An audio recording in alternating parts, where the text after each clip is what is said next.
Shut up and sit down.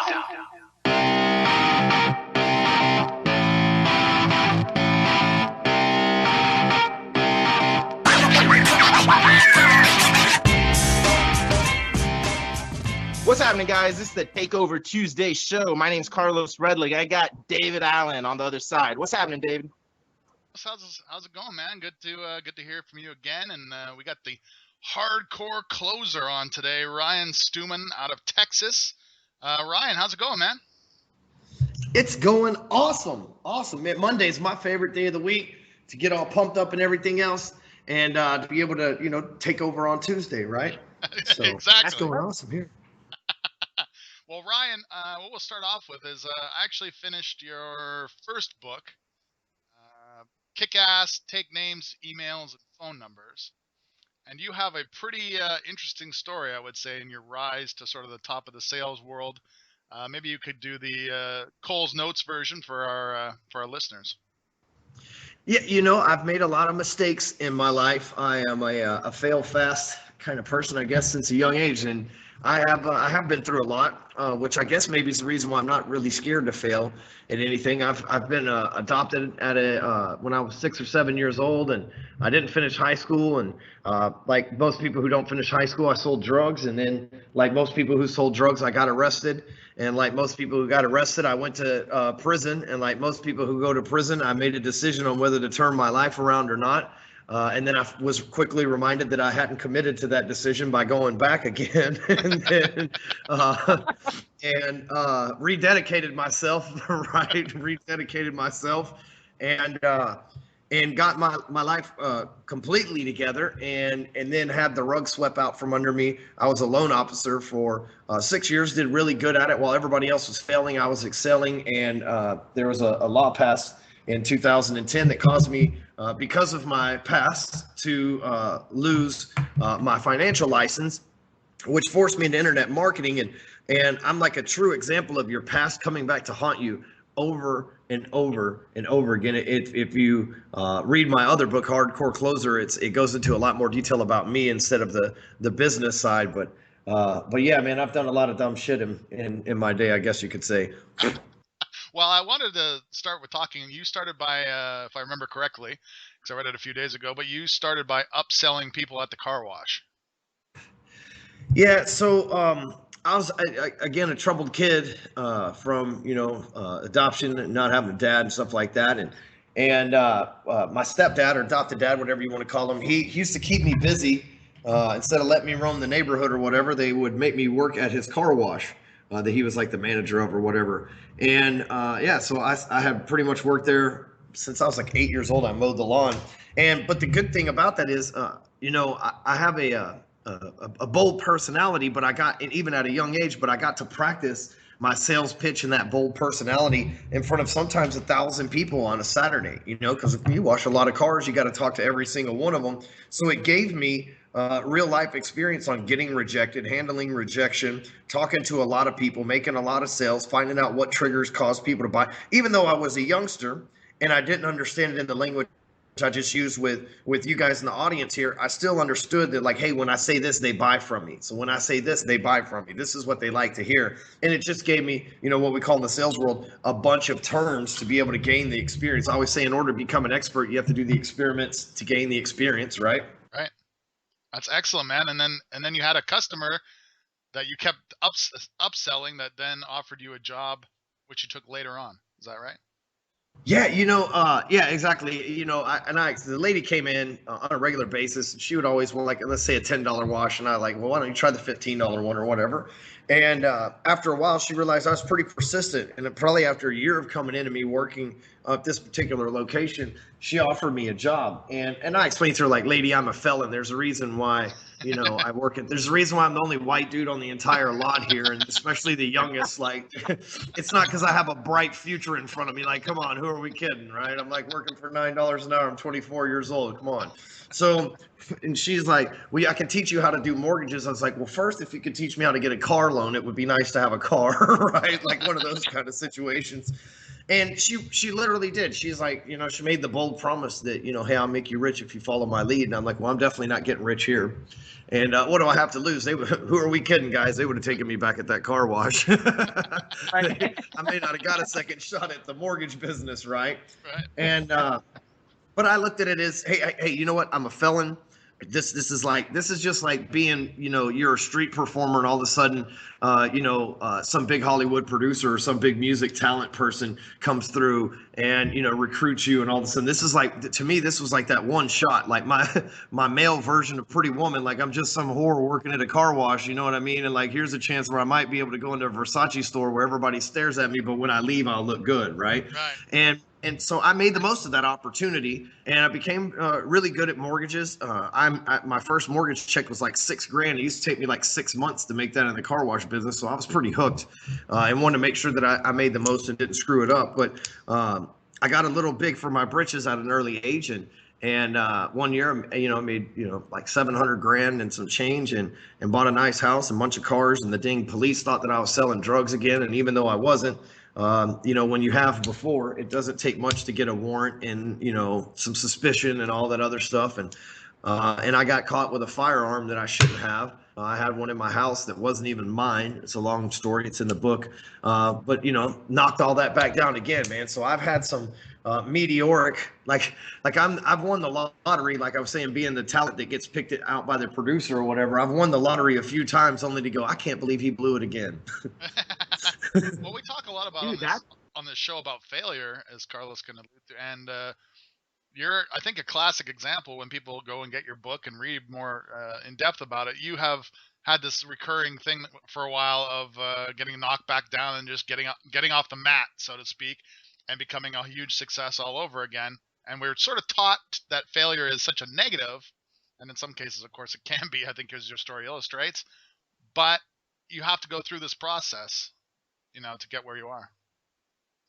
Yeah, and again, you have to do the experiments to gain the experience to become the expert. And I think that the more times you lose stuff, the less scared you are to lose things, because right now I'll take extreme risks because I've already lost it all and gained it back so many times that I'm pretty confident in my ability to bounce back, even if I take a bad risk that doesn't work out for me, short of going back to prison, just so that we're clear on that. But, you know, it really does help your confidence when you're in my situation. You have bounced back 2 or 3 times. Oftentimes we'll see an entrepreneur make some kind of meteoric rise to the top, and then something dramatic happen to them, and then them never get it. But we all know that one guy that used to have it back in 1995 when things were good, right? Right. You know, one of the things I saw, I was reading your post, was it yesterday or a couple of days ago, and I was like, okay, well, he's going to be on our show, and, you know, I followed your stuff, I've looked at your stuff, and you're fucking hardcore for sure. And there's actually one video that I liked. You had like a 2-hour something video on YouTube where you literally just kind of show how it is. Like, you're just sitting there and closing people. People are calling in, you're smoking, I'm assuming it's weed, maybe it's some other shit, but you're just fucking chiefing over there and closing. I'm like, this is exactly how it is, you know, but people don't show what it's actually like. They usually just show the highlights, and you're like ordering pizzas and shit. Like, hold on, guys, I'm about to order a fucking pizza. Let me go get that while you're closing. And one of the things, I mean, what I was looking at is when I saw that post a couple of days ago, though, you were talking about, I think it's the one David's referring to, about basically what you just said, dude, about how you're fucking like a hooker came to your house and you damn near died, or you did die, and then you woke up with the fucking handcuffs, all this shit. I'm like, dude, this is something that's fucking, this is hardcore, because one of the biggest things that I've seen with a lot of successful people is consistency and just forward fucking movement. And if there's anybody that's a great example of, you know, really hitting fucking rock bottom and then making a fucking success, and consistency, I think, are like some of the biggest missing things in this world. And when you go online and you do your stuff, there's a lot of passion behind it, but there's a lot of fucking consistency. You're always fucking going. You know what I mean? Is that something you think you would be able to like credit to your success, just that consistency and just going at it? Yeah, and just being hard-headed enough not to quit is one thing, but the others, I don't feel like I really have a choice, you know. One thing that I did learn from going into prison is how to keep yourself on a routine and on a schedule, right? Because like you got to do your time, you can't let your time do you. And I treat the same way out here as well. And you know, I didn't get the name hardcore closer because, you know, I'm a good salesman, which I am. But that's not really where that came about. It became from the hardcore life that I've had and the hardcore smacks to rock bottom. But, there's something to be said for what you see now, 6 years in the making. I started all this stuff back in 2010, the websites, and this is like version 4.0, right? The Ferrari finally. I started off driving a Ford Fiesta, and like I've just stayed consistent. These 800 videos and 1,000 blog posts and all these 13 training programs and 28 streams of income and all this other stuff that I have going for me has just happened from me just staying after it. It hasn't always been $1 million years over here in hardcore closer land. There was plenty of years where it was $25,000-$30,000, and I really needed that money to invest to be able to make another amount of money, and I just stayed with it. And one thing that I can really say that you can see even documented, just because of the amount of videos I make, but I've always been real with the audience, just like the post about the hookers and stuff like that. I don't hide anything. And, when I was coming up in this business, I lived in the basement, or not in the basement. I lived in the extra, that's a funny term, but I lived in the extra bedroom of my in-laws, right? I'm not even married to her, the lady I was married to at the time anymore. But and I didn't never say hey, I live in this mansion, or these are my Lamborghinis, or not that they had either one of those things, but I mean, I was never that fake person. I was always saying hey, if you'll take a chance on me right now, just watch where I'll be in the near future. Hey, if you'll take it, it doesn't matter how I live right now. I'm gathering up my money because I'm the real deal, and watch, I will get to the top. And I made a bold promise to the audience, right? And I'm a big believer in keeping that promise. So I just stayed on the grind and this whole time. And yes, I guess the long answer, I'm getting all windy and stuff here, but long answer is it's 100% to consistency. But I believe that's because A, I like to keep my word. If I tell people I'm going to do something, and B, I don't have any other choice each time. Yeah, that's exactly what you're about. Clearly, I noticed in your book too, you had this. We could sort of talk more about the your modern incarnation, which is this 777 type approach you take to your social media campaigns and stuff. Yeah, so switching modes here to the business world, I like doing in sales a whole lot. Obviously, I enjoy talking to people and helping people and seeing them get the results that they want, and so on and so forth. So, back in 2008, when I was still doing mortgages, I realized the more I talked about mortgages on Facebook, which nobody was doing at that time, so I was kind of the only one, the more business I got, because people were like, hey, do you think you could show me those similar results for my financing situation? So when the rug was swept out from under me in 2010, I started really studying, how I got the results I did on Facebook, which ultimately led into training programs and what I do now. And one of the, nowadays we have ads, but one of the foundations, and I actually just taught this to my $25,000 inner circle earlier today, just like the newer version of it, but is to reach out to your networks. Old school networking where you drive somewhere, you take 30 minutes drive, you got an hour worth of blah, blah, blah, and then another 30 minutes drive. So you just killed 2 hours in your day, and maybe you got business or not. Well, with Facebook, or any social media channel, whether it be Snapchat or whatever, if you're intentional about reaching out to people and you're intentional about who you network with and everything else, you can not only increase what I call like your edge rank, right? Because I know a lot of people say that's an archaic term, but not only can you increase that, but you can also get in front of more people and give them a what I call the subliminal sales pitch, because nobody wants to come across as like the greasy salesperson. Even me, I don't want to give that like illusion, right? So what I teach people to do is each day make 3 moves 7 days a week, right? So each day leave a comment on somebody's post, on a different person's wall, make a post on a person's wall, and then send a person a private message.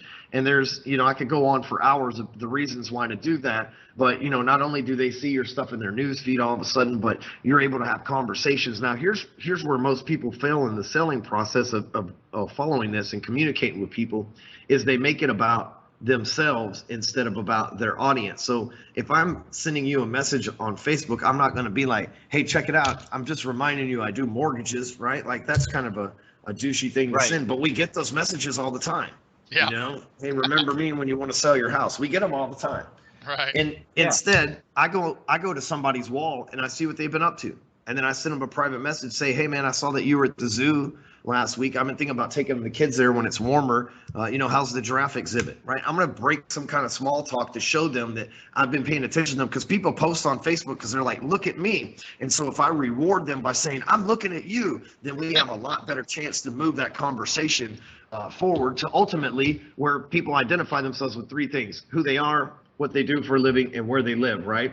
And so it's natural to say, hey man, how's it going? How is the zoo? How are the kids? How's the job? And each time you ask those questions, they'll respond, my job's great. How's your job? But you can be intentional by saying, business is good, but it can always be better. As you know, I do mortgages. So of course, anytime you can help me spread the word about anybody looking to buy, sell, or rent some real estate, man, I'd be more than happy to help them. But other than that, business is awesome, and I'll be more than willing to do the same for you. That just changes. That makes it seem like a normal cocktail conversation, like you didn't go in there intentionally to give them a sales pitch, but at the same time you did, Right. It's funny because that's a lot of the stuff that we kind of, David and I do a lot of stuff with copywriters. And one of the things that we kind of tell them is, I had, like, the way I had built my copywriting career, 8 months ago, and I had taken off, was because I stopped pitching people. I learned really quickly, like, you can't fucking spam people's private messages and be like, hey, I write copy, blah, blah, blah, blah. Because then you just look like a really, like, desperate motherfucker who can't do shit, Yep. But one of the things that really helped is I started adding all these people from, like, for me, it was the Cult of Copy job board, just because that's where I got all my clients. But what I did was add all these people from there onto my personal Facebook, and then just started fucking sending them, not even sending them messages, but posting 4 or 6 times a day, just helpful shit, cool shit about copy. Yo, I'm in Chicago and I just figured out these motherfuckers are doing this and they're bringing these many sales, yada, yada. And I put out this info, and it's just building that friendship. And whenever somebody would message me saying, hey, I saw that you added me and stuff, how do I know you? All I would do is just, I wouldn't pitch them anymore. All I would start saying is, hey man, listen, you're in the Cult of Copy, I'm in the Cult of Copy, and I just wanted to connect with other like-minded people. No worries, I'm not even here to pitch you. Keep crushing it. And that's it. And I would just kind of end it like that. I wouldn't even try to pitch them. But the fact that I'm putting out so much content throughout the day, it just builds that relationship. And it's like you're subtly selling them. You know what I mean? I think what you're doing is you hit the nail on the head. You're basically building that relationship just off rip. And you're not trying to be like every other sleazy person on Facebook, hey, here, check out my offer, check out my free ebook. And then they sell you like a paragraph in your fucking private message blowing you up, Yeah, absolutely. And you're right. You do look desperate. And especially, like, all joking aside, if you're a copywriter and you have a shitty message that you sent through text, then people are going to be like, well, I'm not hiring this guy, Yeah, exactly. It's all about, for us, like, as a copywriter, if you can't be a great copywriter but be a shitty fucking salesman or a shitty closer or anything like that. That's why I'm so excited that you're actually on the call. Hopefully any copywriters listening to this call right now will just go buy all your shit. I'm about to go buy your books after this call anyway, but I think they've got to do it, because the way I've been able to, like, build my business in copy is doing what I just said. And then whenever people hit me up, I just get them on the phone and I'm like, yo, man, I may or may not even be a good fit for you, but I know like thousands of fucking copywriters. So, at least I'll be able to point you in the right direction. You want to hop on the phone for like 15 minutes, see if we can do something. And then that's always something that's worked really well. You know what I mean? Yep, absolutely. And again, if you think of Facebook as the same thing as going to a cocktail party or social event, like a charity event or something like that, you wouldn't just like, hey, what's up? I write copy. Oh, and by the way, my name is Carlos. Like, you wouldn't, that's not how you would roll, right? Yeah, right. My boy Russell Brunson says it the best. If you couldn't stand up in the middle of everybody and just yell it out and somebody go, oh, that's really cool, then probably you shouldn't say it, Yeah. Yeah, well, social media, the biggest thing that I've realized you've got more experience in it, so you can kind of confirm this or tell me it's bullshit. But one of the things that's really helped is being real. Basically what you said, David and I have kind of done the same thing. We've been real. I've been on food stamps. I did a video. I'm like, yo, I was on food stamps and I went from food stamps to 6 figures in 8 months. Here's how I fucking did it. Like, no bullshit. This is exactly the truth. You don't have to hide any crap like that. So I think being real and just being like, people, if you can relate to somebody like that, and they're not just trying to put up all the Ferraris and all the Lamborghinis and all this fake stuff, it's like, dude, I can touch this person. I actually they know what's up. They've been from the bottom, they've grinded their way to the top, and that's something relatable. It's human. Yeah. Excuse me. The best thing about being real is that I don't have to remember a story. I just tell the story. I don't have to remember the story that I told. See, here's the thing. I go on all these podcasts. I write blog posts. I make videos. I do all these different things to get out there. If my story wasn't real, it would change on each episode. And I can't remember what I said on the previous podcast.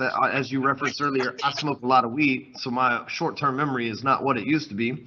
And so that being said, you know what I mean? Like in the meanwhile, I can't remember the stories that I tell, so they have to be real, or I'll just look like a jackass because I can't remember stuff that I make up. So it's a benefit. It's just less space that I have to use in the memory chip in my brain to remember bullshit anyway, and it allows me to store more useful information, like the Lucky Seven method, for example. Exactly. Well, I think there's a famous quote to that effect that says, just tell the truth because there's less to remember. Yeah, absolutely. And you don't have to worry about who knows what. I'm just like, all of y'all know everything.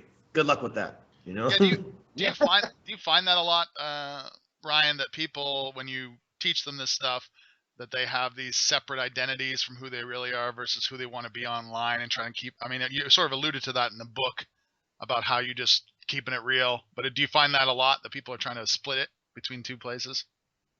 Yeah, some of the more famous internet marketers out there aren't who they appear to be online. Now, I'm not talking money-wise, but even sometimes personalities, and I have this thing, it's like, you're not supposed to meet your heroes, because then you do, and you're like, oh, dude, his breath stinks just like mine. Probably took a shit this morning. He had his dick in his hand today that I just shook. Like, he's a fucking normal person, right?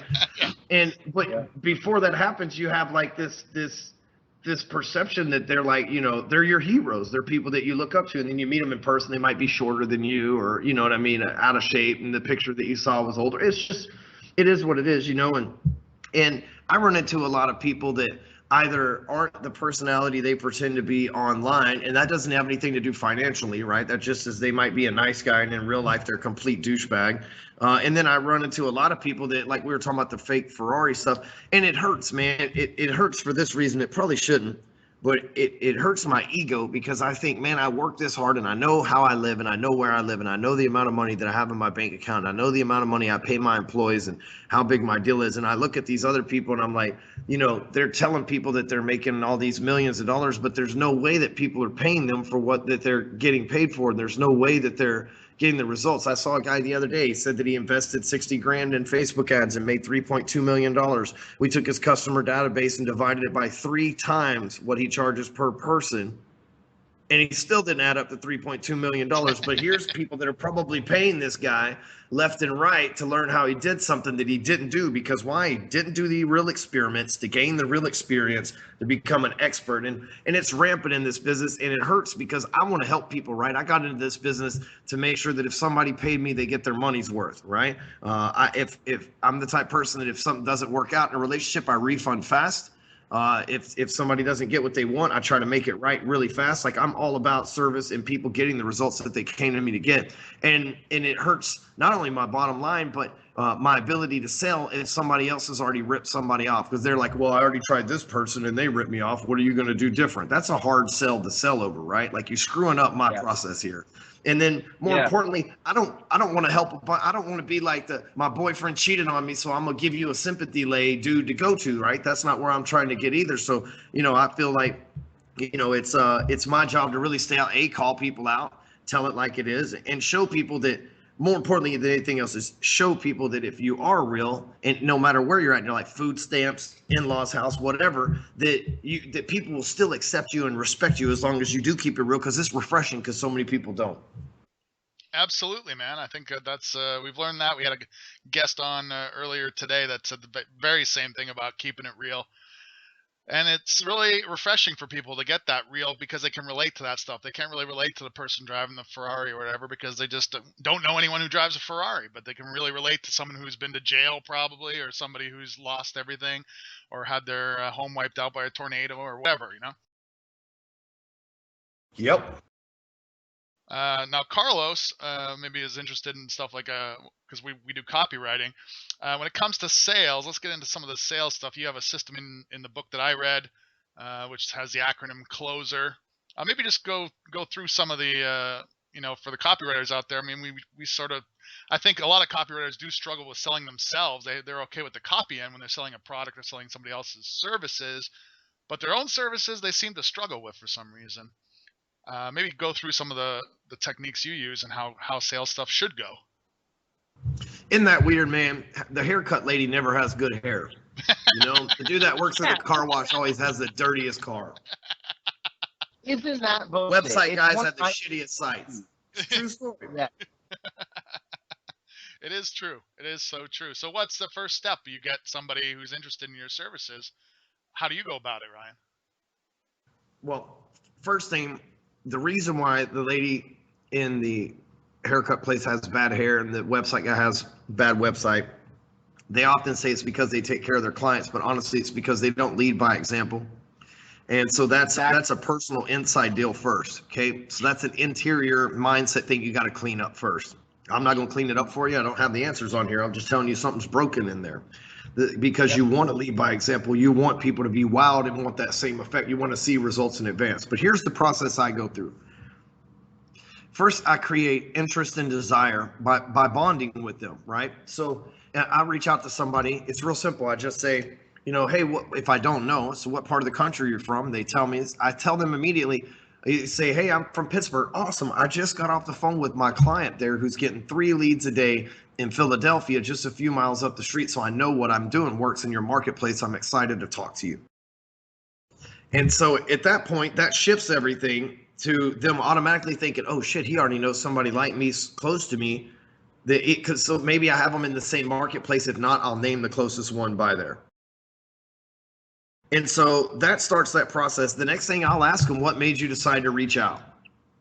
And those 2 steps right there, bonding with them and showing them social proof that someone else has gotten similar results that they have, and then asking them what made you decide to reach out is huge, because they're most likely going to give you a BS answer, but at the same time, you've already got them to admit that they made a decision with you involved, and it makes that selling process, we're unlocking doors a lot faster. You guys tracking with me here?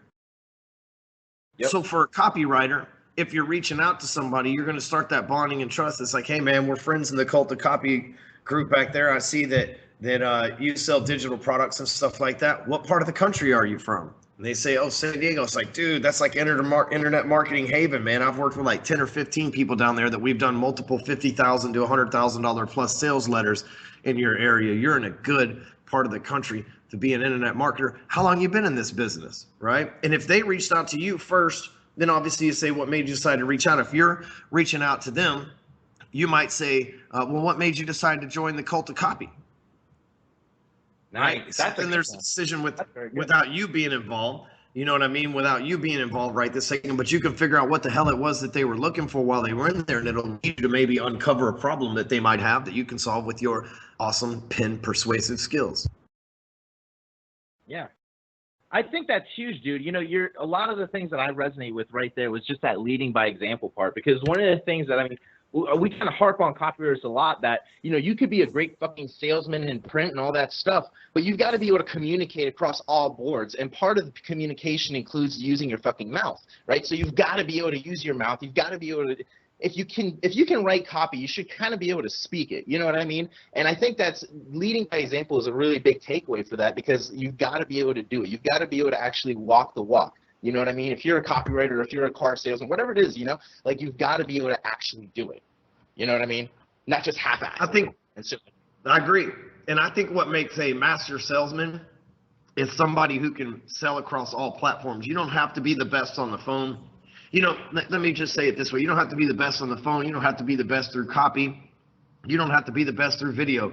But if you're damn good at all 3, you're a master salesperson. It's like Jocko, the guy that's wrote the Navy SEAL Extreme Ownership book right now. Yeah. He says, I never finished at the front of the pack. I never finished at the last of the pack. I never mastered demolition. I never mastered push-ups, but I was right in the middle, and I was good enough to be a master at being a Navy SEAL. That's badass. Now, what book is that again? You said what's the book's name? It's Extreme Ownership. Extreme Ownership. That's good.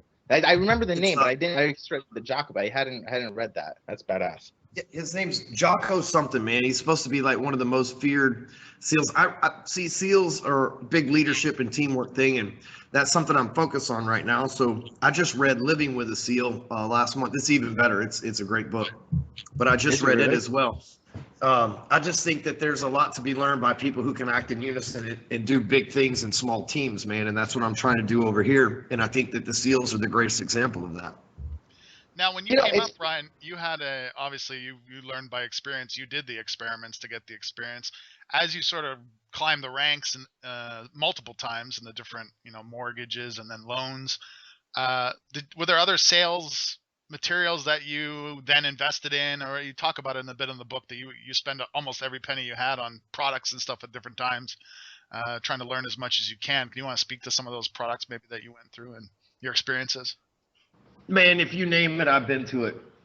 I mean, even when I was in mortgages, I hired mentors and masterminds and all that stuff all the time. Like that was, that was just my thing.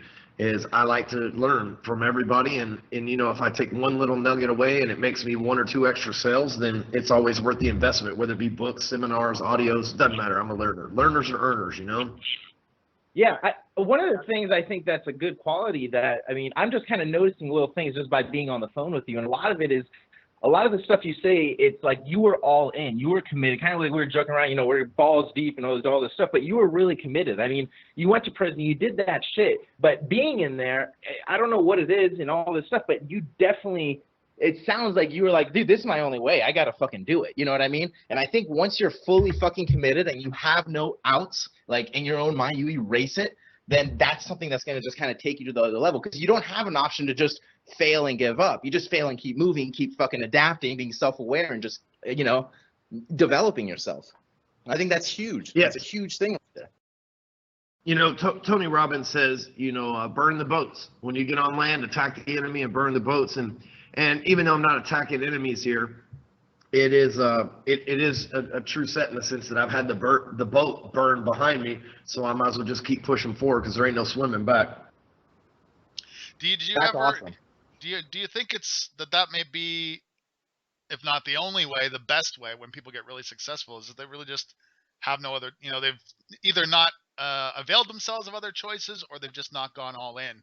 You seem to have gone all in on virtually everything you do, largely because you just had to, but also because you develop that over time. I think of just having the confidence to put everything on the line. Even now, you just said, maybe like 20 minutes ago, you said that I would take huge risks because I know I could do it again. Maybe speak to that as like, you see people who aren't successful. Are they just kind of going halfway in, or they have a fallback plan? Like what is your assessment of those type things? Well, I hire and fire people across multiple companies on a regular basis. And the biggest thing is people are scared to go all in. I have people that want to sell for me, but they don't want to quit their day job. It's like, well, I need that. So you have a security blanket. So you're saying that if my shit doesn't work out, you're not going to try harder at my shit. You're going to try and keep what you have over there. No, thank you. Yeah. People, there's a lot of internet marketers out there and just business owners in general that have some sort of safety blanket. I know anytime I have a safety blanket, I'll curl up on the couch and get warm with it. I know that when I've been left out in the cold, I'm going to keep moving. That way I stay warm and don't let the cold temperature catch up to me, right? That's awesome. And I think that that's key in doing anything. If you're going to do something, why do anything worth doing is worth doing in excess. So why do anything that you're going to commit to half-ass? If you do your relationship at home half-ass, guess what? You don't be surprised when she half-ass gives her love to somebody else too. If you're gonna do your half-ass on your job, don't be surprised when the marketplace only pays you half-ass what you're worth. If you're gonna do half-ass on your body, don't be mad and upset when the calories give you twice back what you didn't work to burn, right? Like those are things that if you're gonna do something and you're gonna make a decision that you're gonna get better at something, you might as well commit all the way in, because if you do something half-ass, you're gonna get half-ass results no matter what it is. And why would you want half-ass results on anything you do in your life? Boom. That's fucking golden right there. Yeah. Motherfucking golden. Dude, you should have been a preacher too. The hardcore. I get that church. every day. Yeah, I get that every day. you really remind me of like what are they? Is it the Pentecostal preachers or something? But Yeah, preaching hardcore. Assembly of God. They got the tongue tied. Yeah. Yeah, That's it, I'd bro. much rather listen to Ryan than Joel Osteen or something like that. Yeah, Joel I'm Osteen. saying, you should come out there. I don't know how you know what you do. You should totally just go out there, fucking talking in tongues and shit, and be like, fucking, this is the fucking closer, hardcore closer. You know what I mean? But that's huge, dude. That's fucking huge. What some of I know you've posted some stuff like Grant Cardone and stuff like that. Is he kind of an inspiration for you too, or you just kind of like? I mean, who are some people that you kind of look at as well? You know, Grant is really the only person in our space with any money in the sales training space, like that's big on the internet. And his portfolio is growing big from the sales training, but I mean, he's mainly a real estate guy at this point too. So, and even he was a guy that was really good at commercial real estate that said, you know what, I'm going to teach people sales training. 20 years ago or whatever, he saw a need and filled it. There really hasn't been anybody who's stepped in the meantime. Think about it. There's no, Zeke Ziegler's in our generation. There's no Jeffrey Gittimer's in our generation, or Grant Cardone. He's 50. I think Grant's 57 years old, I believe, man. I'm 36. There's a 20-year gap in between us, and there's really nobody that stepped up in our generation. There's been a lot of fake people, but really nobody who stepped up. In our generation in the 90s, we went through a lot of bad stuff. Dude, they were locking everybody up in prison, gangster rap, death metal, riots. Like, there's nobody out there that was hardcore that grew up in that era. Like Grant grew up in a different era where it was the 60s and it was hippies and shit like that. The people below us, they didn't have the AIDS scare and everything that we had when we were growing up. But like, our age bracket is like one of the most hardcore, even though there was no wars or anything really going on. It was one of the most hardcore times to grow up because we started getting tough here in America. Now, obviously that's changed these days, but for our generation, I mean, seriously, the death metal and the gangster rap, like, we spawned NWA and Cannibal Corpse, motherfuckers. That shit didn't exist before our generation arrived on the scene, man. I don't care what you say. That kind of shit didn't exist before we showed up. Yeah, that's true. That's very true. That's a good point. I hadn't thought about it that way. That's some good shit right there. That's some good shit. What's your kind of day look like? I'm sure you get this a lot, but I've always been curious. I don't want to hop too much around because I kind of have ADD. So I'll ask questions and David will slap me and be like, dude, what the fuck are you doing? You're going off course. So, but what's kind of like your day? Like, when do you wake up? Because I know there's a lot of people who actually private message me maybe like a month, whenever we were originally going to do it. And they're like, dude, you've got to ask him what his fucking day is like. I mean, he's, what's he do? He's fucking killing it. Does he wake up at like 4 a.m. or some shit? Like, what's he doing? Yeah, I do, man. In prison, chow time was like at 3:45. They rang the first bell to wake you up. And so after doing that for 4 years, 21 days creates a habit. 21 fucking months creates a lifetime of waking up early. And so that's where we're at this point. So I wake up about 4:30 or 5 without an alarm every day. And, I'm because the way that I did my time when I was locked up, true story. I do my time out here the same way. I live by a schedule. When I was locked up, it was read a book at this time, read a religious book I read damn near all of them. Read a religious book at this time. Entertain myself with the TV at this time, hit the gym at this time. Then there's lunch. Then there's this class.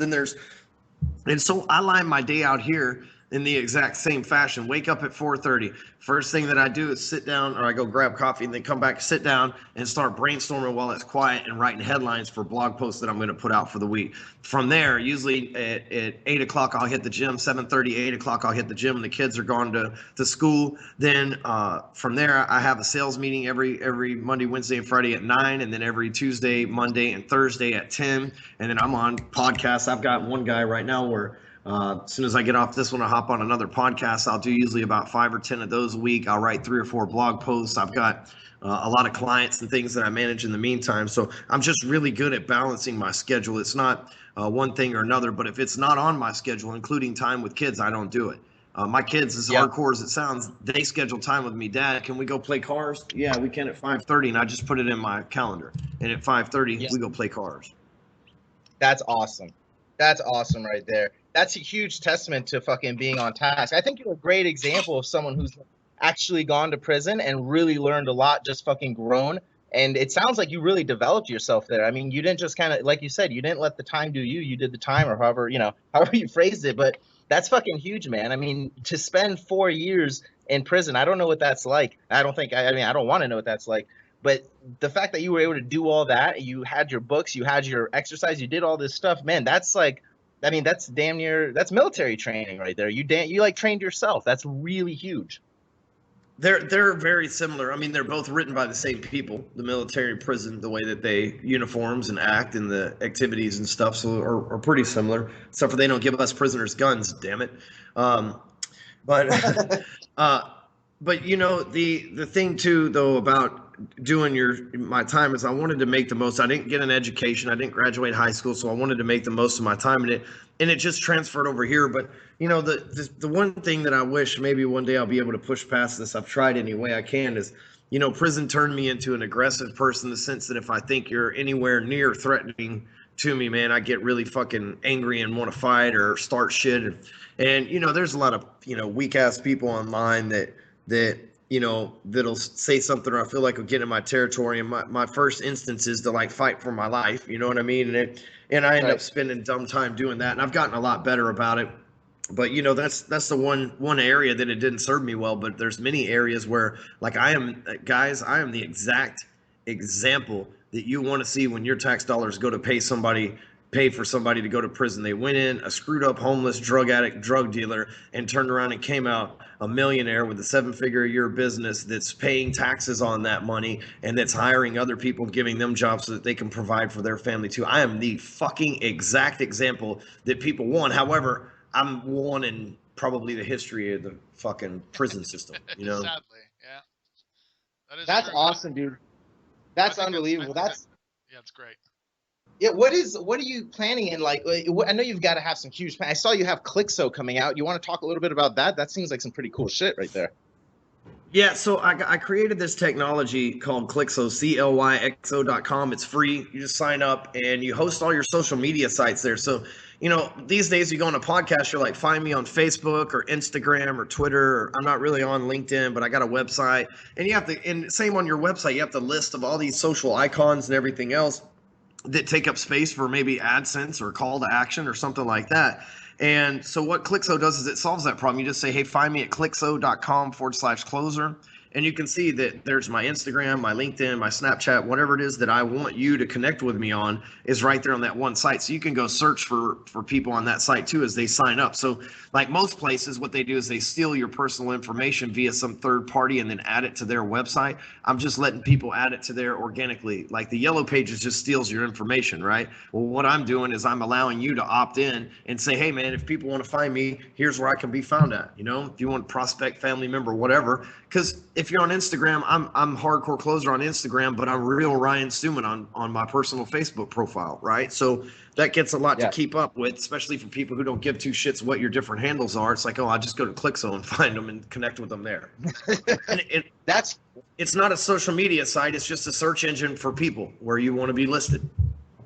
It's kind of like, I mean, correct me if I'm wrong, but it kind of sounds like a really badass business card where you've got fucking everything on one spot, so you don't have to list it out on your business cards. You don't have to list this shit out in your emails. Just fucking go to my Clixo.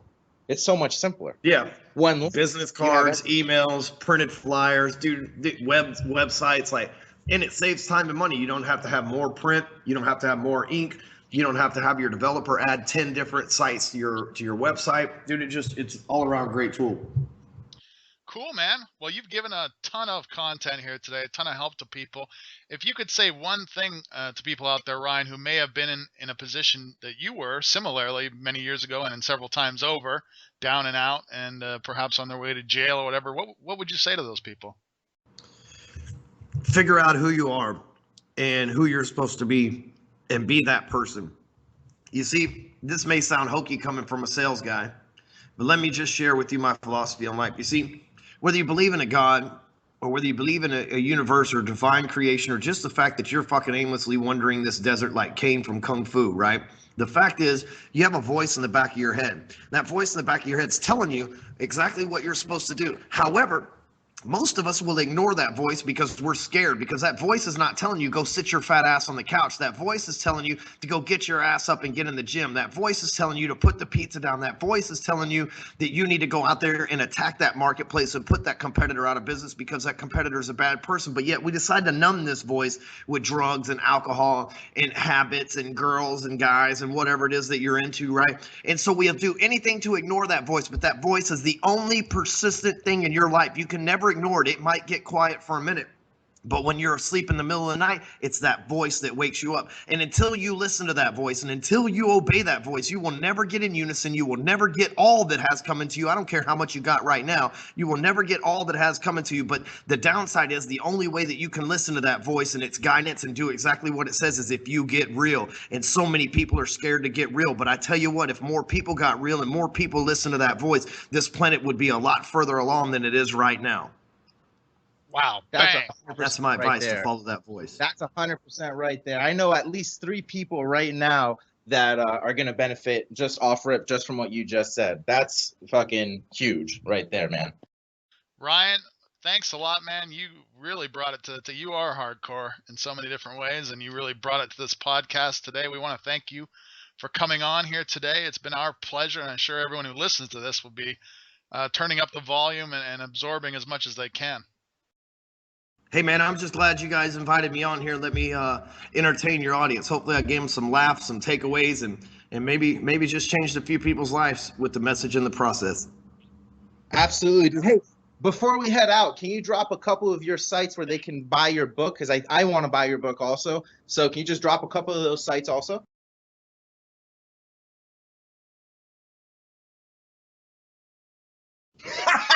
Is he gone? Hey, yes. So the place to catch me at, sorry, my earphones cut out on me. I had to switch you Okay. guys off.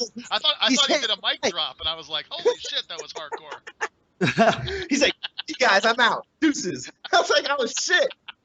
No. You can find me at hardcorecloser.com. Everything about me is right there. Plus, I'm pretty good at writing blogs, so if you enjoyed this show, you'll definitely love my blog, hardcorecloser.com. Awesome. Awesome, dude. Awesome. Well, thanks a lot, Hey, I guys. appreciate you having on, dude. Yeah, hey, glad to be connected with you guys. On a personal note, if y'all ever need anything that I can help you with, just hit me up. I'll be more than happy to serve you. Awesome. Thank you very much. Thanks, guys. We'd like to also thank Ben Sound at bensound.com for the intro and outro music. And we'll be back again next Tuesday with another exciting guest. Carlos, always a pleasure. Definitely, guys. Let's rock and roll. I'll talk to you guys soon. All right. Later, guys.